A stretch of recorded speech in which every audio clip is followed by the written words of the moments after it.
A small charity. That reached the hereafter one night, a knowledgeable scholar had a powerful dream. In his dream, he saw 3 elderly men standing together, smiling with great joy. Their faces were full of peace and happiness.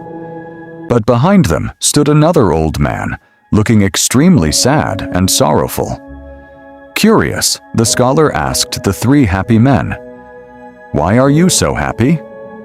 They replied, "Our children who are still alive always give charity on our behalf. The reward of that charity reaches us even here, and that is why we are happy."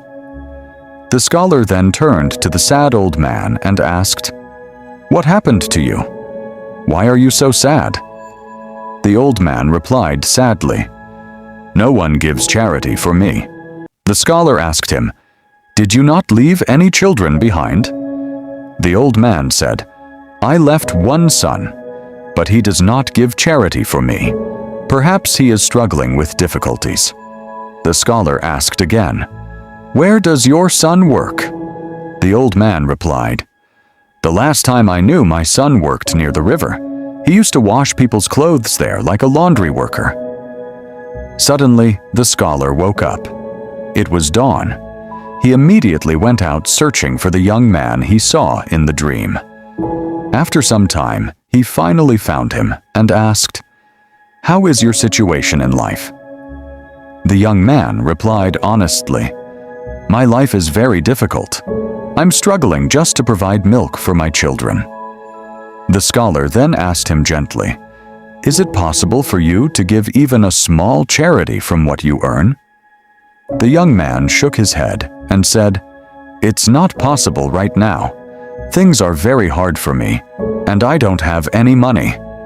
The scholar told him, "Even a small charity could benefit your father, and its reward could reach him." The young man thought for a moment. Then he picked up a bucket of water, walked toward some small plants growing near the river, and poured the water over them. He said, "I will water these plants so that I may earn a reward, and I will dedicate that reward to my father." That night, the scholar slept again. In his dream, he saw the same old man again. But this time, the old man was smiling with happiness. The scholar asked him, "Why are you happy now?"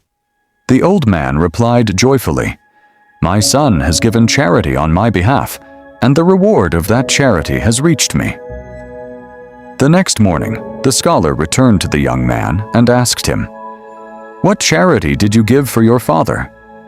The young man replied, "I only watered those plants near the river. I had nothing else to give." The scholar smiled and said, "May Allah accept it from you." But the story didn't end there. The following night, the scholar saw the old man happy once again in another dream. This time he asked, "Do you remember what charity your son gave that benefited you?" The old man explained, "My son watered plants near the river. Because of that water, a fish that had been left in shallow water nearby was able to drink and regain its strength. The fish then returned safely to the river and was saved from death."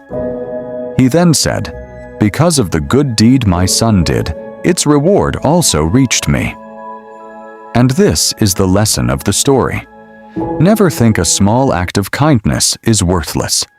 Even a simple act, like watering plants, can save a life and become a charity that reaches your parents in the hereafter. So always try to be a source of happiness for your parents. Give whatever charity you can, and always remember them in your prayers.